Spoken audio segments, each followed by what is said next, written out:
नमस्कार साथियों। Last lecture में हमने महाविस्फोट सिद्धांत अर्थात बिग बैंग थ्योरी को पढ़ा था, जिसे रोम पादरी जॉर्ज लेमेंटर के द्वारा दिया गया था। दोस्तों, आज हम पढ़ेंगे आकाशगंगा।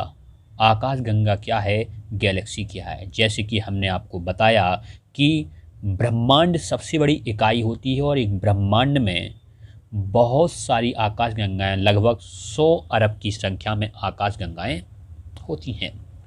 साथियों, उनमें से जो 100 अरब आकाशगंगा हैं, उनमें से हमें 100 अरब आकाशगंगाएं नहीं पढ़ना है, हमें अपनी आकाशगंगा के बारे में अध्ययन करना है। हमारी आकाशगंगा का नाम मिल्की वे, मंदाकिनी या दुग्ध मेखला है। इसी के बारे में हम अध्ययन करेंगे। साथियों, यहाँ पर हम अपनी आकाशगंगा के बारे में अध्ययन करेंगे। देखते हैं कि लिखा क्या है कि गुरुत्वाकर्षण बल के अधीन बंधे तारों धूल कणों। किसको? गुरुत्वाकर्षण बल के अधीन। किसके अधीन? गुरुत्वाकर्षण बल के अधीन बंधे, गुरुत्वाकर्षण बल के अधीन बंधे तारों, धूल कणों, गैसों के सम्मिलित रूप को आकाशगंगा की संज्ञा दी जाती है।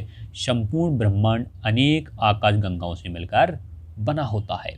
साथियों, ये जो आकाशगंगा है, आपको आकाशगंगा का इस प्रकार से डायग्राम दिखाई दे रहा है। ये आकाशगंगा का क्या है? डायग्राम है। तो आकाशगंगा में आप देख रहे हैं कि जो आकाशगंगा है इस प्रकार से हमें दिखाई देती है। और आकाशगंगा में मुख्य रूप से क्या पाए जाते हैं? छोटे छोटे तारे पाए जाते हैं, स्टार पाए जाते हैं। अर्थात सरल भाषा में कह सकते हैं कि आकाशगंगा क्या है कि तारों के समूह, मतलब group of star is called Galaxy. तारों के समूह को ही आकाशगंगा कहते हैं।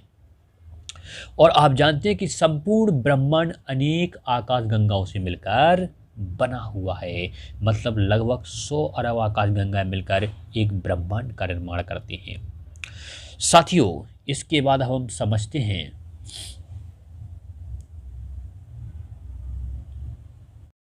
साथियों, अगर हम बात करें कि इस प्रकार से आगे पढ़ते हैं कि वह आकाशगंगा जिसमें हमारा सौर मंडल अवस्थित है। सौर मंडल मतलब सोलर सिस्टम अवस्थित है। सूर्य और उसके 8 प्लेनेट, सूर्य अर्थात उसके 8 ग्रह मिलकर सौर मंडल बनाते हैं। अर्थात सूर्य जिस आकाशगंगा में स्थित है उसे मंदाकिनी या मिल्की वे कहा जाता है, जिसका आकार कैसा है? सर्पिलाकार है। आकार कैसा है? सर्पिलाकार। अगर आकार की दोस्तों बात की जाए तो इस प्रकार से हम यहाँ समझ सकते हैं कि जिस प्रकार से आप देखते हैं, मैंने बताया कि आकार सर्पिलाकार है। मतलब जिस प्रकार से अब हम आपको बता रहे हैं कि जिस प्रकार से कोई सांप विश्राम अवस्था में बैठता है तो सांप इस प्रकार से गोल घेरे के रूप में विश्राम अवस्था में बैठता है। तो यही आकार की हमारी क्या है? आकाशगंगा है। इसी को हम सर्पिलाकार बोलते हैं। और यह तस्तरी के नाम समान कैसा है? चपटा है। मतलब ये आपको संरचना दिख रही है, वो तस्तरी के समान कैसी है? चपटी है। तो इसी प्रकार से आगे बात करते हैं हम, इसमें आगे क्या लिखा हुआ है। और यह तस्तरी के समान कैसा है? चपटा है। इसके बाद हम देखते हैं निहारिका आकाशगंगा के भ्रूण अवस्था का घोतक है। मतलब भ्रूण अवस्था मतलब जैसे माँ की कोख में कोई बच्चा होता है तो वह भ्रूण अवस्था कहलाता है। मतलब बच्चा जब शुरुआती दौर में होता है उसे भ्रूण अवस्था कहते हैं। ठीक उसी प्रकार अगर आकाशगंगा अपने शुरुआती दौर में, मतलब अपनी शुरुआती दौर में जन्म के समय जो भ्रूण अवस्था में होता है उसको हम निहारिका के नाम से जानते हैं। और अगर यही निहारिका विकसित हो जाए, मतलब परिपक्व हो जाए, मतलब पूरी तरह से युवा अवस्था में आ जाती है, तो उसी को हम आकाशगंगा के नाम से जानते हैं।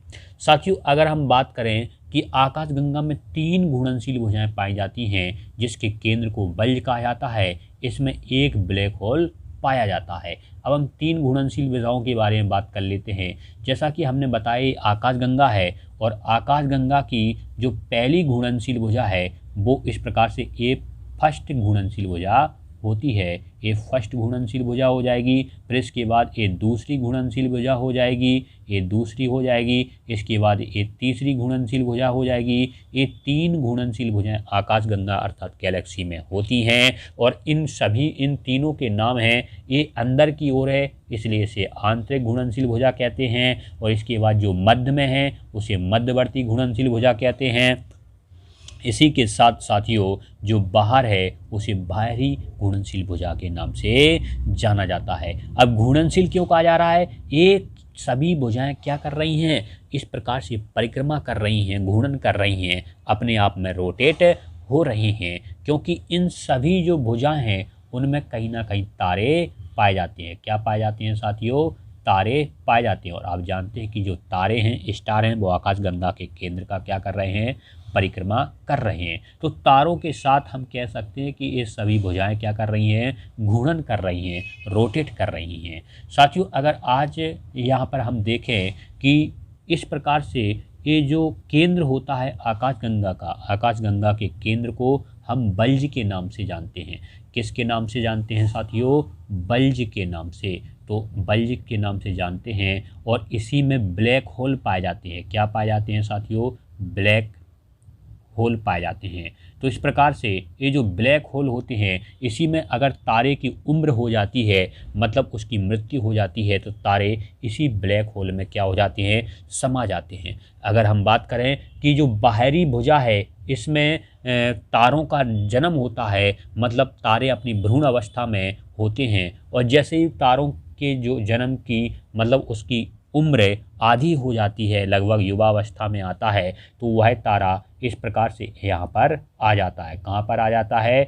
मध्यवर्ती घूर्णनशील भुजा में आ जाता है। फिर इसके पश्चात अगर वह वृद्ध अवस्था में हो जाता है तो वह इस प्रकार से कहाँ आ जाएगा? वह अपनी आंतरिक घूर्णनशील भुजा में आ जाएगा और मृत्यु होने के बाद तारा बल्ज अर्थात ब्लैक होल में समा जाती हैं। तो इस प्रकार से हम इसको समझ चुके हैं साथियों। यहाँ पर हम पढ़ भी लेते हैं कि इसमें क्या लिखा हुआ है। इसमें एक ब्लैक होल पाया जाता है। साथियों अभी अभी हमने जो डायग्राम में समझा है वही हमारी भाषा में लिखा है कि केंद्रीय जो वल्य होता है उसके चारों तरफ मध्यवर्ती घूर्णनशील भुजा पाई जाती है। मध्यवर्ती घूर्णनशील भुजा पाई जाती है जिसमें अपेक्षाकृत नए तारों का समावेश होता है। हमारा सौरमंडल इसी मध्यवर्ती भुजा में स्थित है। इसी के साथ हम देखते हैं मंदाकिनी की तीसरी घूर्णनशील भुजा में गैस तथा धूल के बादल पाए जाते हैं। तीसरी जो मंदाकिनी हमारी आकाशगंगा है उसके तीसरी घूर्णनशील भुजा में क्या पाए जाते हैं? गैस तथा धूल के बादल पाए जाते हैं। इसी भुजा में नवीन तारों का जन्म होता है। किसका वो निर्माण होता है? नवीन तारों का। इसको समझते हैं कि अब हम मान लेते हैं, हमने क्या मान लिया है कि इस प्रकार से हमारी क्या है? आकाशगंगा है। ये हमारी क्या है साथियों? आकाशगंगा है। और जो आकाशगंगा की सबसे बाहरी घूर्णनशील भुजा होती है इसी में नवीन तारों का निर्माण होता है। नवीन तारों का निर्माण होता है जैसे ही तारा वृद्ध अवस्था मतलब अपनी युवा अवस्था मतलब आधी उम्र कर चुका होता है तो मध्यवर्ती घूर्णनशील भुजा में आ जाता है। और हमारा सूर्य भी इसी मध्यवर्ती घूर्णनशील भुजा में है। कहाँ पर है हमारा सूर्य? इस मध्यवर्ती घूर्णनशील भुजा में है, क्योंकि हमारे सूर्य की उम्र 10 मिलियन ईयर बताई गई है और उसमें से इसकी जो उम्र है वह आधी उम्र कंप्लीट हो गई है, 5 मिलियन ईयर कंप्लीट हो गई है। तो इस प्रकार से हमारा ये सूर्य है। पहले हमारा सूर्य तो यहाँ रहा होगा, यहाँ के बाद इसकी उम्र आधी हो गई तो यहाँ आ गया। अब इसके बाद वृद्ध अवस्था में सूर्य आंतरिक घूर्णनशील भुजा में आ जाएगा और जैसे ही सूर्य की मृत्यु हो जाएगी मतलब उसकी उम्र पूरी हो जाएगी तो वो कहाँ समा जाएगा? इस प्रकार से ब्लैक होल में समा जाएगा। तो इस प्रकार से हम इसी को बात को पढ़ रहे हैं और यही बात इसमें लिखी है। क्या लिखी है? मंदाकिनी की तीसरी घूर्णनशील भुजा में गैस तथा धूल के बादल पाए जाते हैं। इसी भुजा में नवीन तारों का जन्म होता है।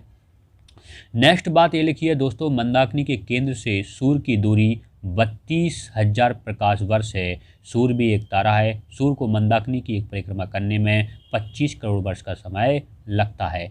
अब हम देख रहे हैं कि हमारा जो सूर्य है मतलब पूरा सोलर सिस्टम, उसके 8 ग्रह, पृथ्वी समेत ये सभी किस में स्थित हैं? मंदाकिनी आकाशगंगा में स्थित है। और जो मंदाकिनी का जो केंद्र है, क्या है मंदाकिनी का केंद्र? और हमारा सूर्य कहाँ है? यहाँ पर मंदाकिनी का केंद्र यहाँ इनकी जो बीच की दूरी है वो बीच की दूरी कितनी है 32,000 प्रकाश वर्ष। कितनी है दोस्तों 32,000 लाइट ईयर मतलब प्रकाश वर्ष है। और हमारा जो सूर्य है, सूर्य किसकी परिक्रमा कर रहा है, सूर्य हमारी आकाशगंगा के केंद्र की परिक्रमा कर रहा है। किसकी परिक्रमा कर रहा है, सूर्य हमारे आकाशगंगा मंदाकिनी के केंद्र की परिक्रमा कर रहा है। और यह परिक्रमा एक परिक्रमा करने में लगभग 25 करोड़ वर्ष का समय लगता है। कितना समय लगता है साथियों 25 करोड़ वर्ष का समय लगता है। तो इस प्रकार से हमने जितने भी फैक्ट आकाशगंगा से बनते हैं उसको समझ लिया है साथियों। आकाशगंगा का मतलब ही है ग्रुप ऑफ स्टार, मतलब group of star is called Galaxy, मतलब तारों का समूह ही आकाशगंगा कहलाता है। और ऐसे एक आकाशगंगा में लाखों करोड़ों की संख्या में स्टार पाए जाते हैं। उनमें से हमारा एक स्टार है, हमारे स्टार का नाम क्या है, सूर्य है। मतलब जितने भी सूर्य हैं वे सभी तारे हैं, जितने भी तारे हैं वे सभी सूर्य हैं। तो इस प्रकार से हमारा सूर्य क्या है, एक तारा है। तो इस प्रकार से हमारे गैलेक्सी मंदाकिनी में लाखों करोड़ों की संख्या में क्या पाई जाती हैं, तारे पाए जाते हैं। यहाँ तक के लिए बहुत बहुत धन्यवाद, बहुत बहुत शुक्रिया।